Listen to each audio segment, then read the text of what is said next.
Welcome to The Explainer. Today, we're decoding a story that's a century old but feels like it could have been written yesterday. It's about a feeling I think we all know, but maybe can't quite put a name to. This deep, profound inner exhaustion. We're diving into Sherwood Anderson's Seeds, and its insights are, you'll see, incredibly relevant. So, we start with a psychoanalyst, a guy whose whole job is to figure out other people's minds. But as you can see from his own words, he's at a total breaking point. And this isn't just being tired from a long week. No, this is something deeper, a soul-deep weariness and this desperate cry for simple joy. And the story suggests right away that this isn't just one man's problem. It's really about the burden of empathy itself. He basically reveals his professional secret, which also happens to be the source of all his pain. To really get his patients, he feels he has to try to love them. But imagine doing that, day in and day out, pouring yourself into their messy, complicated lives. It's become this immense burden, and it's just completely worn him out.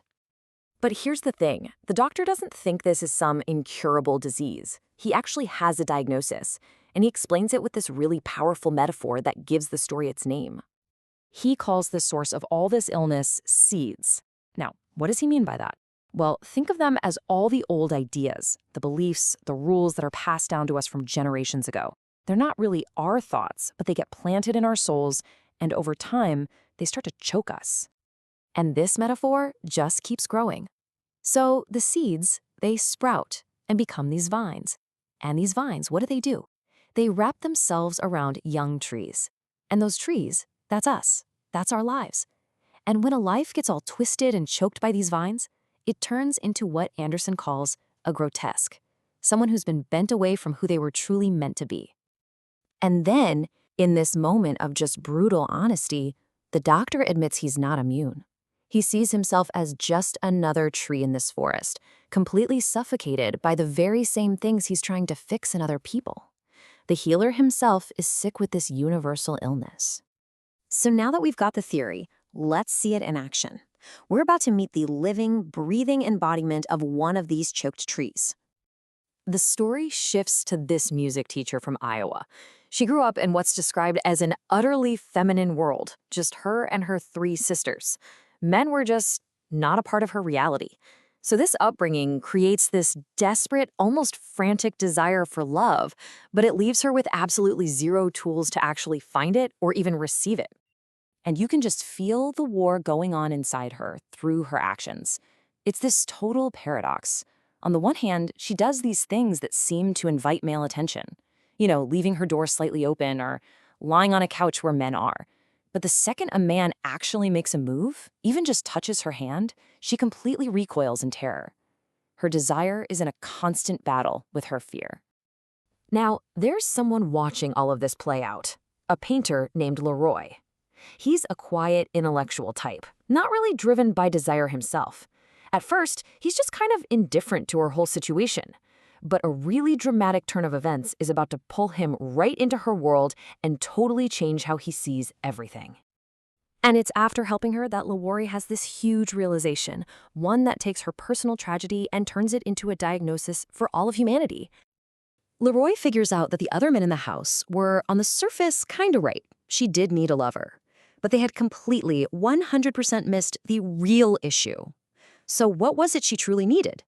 It wasn't about romance. Not really. It wasn't about physical satisfaction. Her real, fundamental need was for a much, much deeper kind of love. A patient, quiet love. The kind that could slowly, carefully untangle all those vines that were choking her. And this is the giant leap he makes. He connects her struggle to everybody. He realizes her disease is universal. We are all, in our own ways, a little twisted by needs that haven't been met. We all share this deep hunger to be patiently loved, but we're living in a world that, honestly, has no plan for helping us find it. But this incredible, profound insight, it comes at a cost. This understanding takes a heavy toll, and the observer, Leroy, he becomes sick himself. And this story just drives this home with this powerful, haunting echo. After they've both really engaged with someone else's pain, look at this. Both the doctor and Leroy use almost the exact same words to describe themselves. They both feel covered by these creeping vines, and they both want the exact same thing, to just be a leaf blown by the wind, to finally be made clean. So what we're seeing is this really tragic cycle, isn't it? The very act of truly seeing and understanding this universal need for love, well, that becomes its own crushing burden. It seems like empathy doesn't lead to a cure, it just leads to a shared, deep weariness. And that's where the story leaves us, with this huge, lingering question. It doesn't offer any easy answers or a neat cure, it just gives us a diagnosis. If we are all choked by these vines, these old beliefs and these deep, unmet needs, then what in the world does it actually take to be made clean?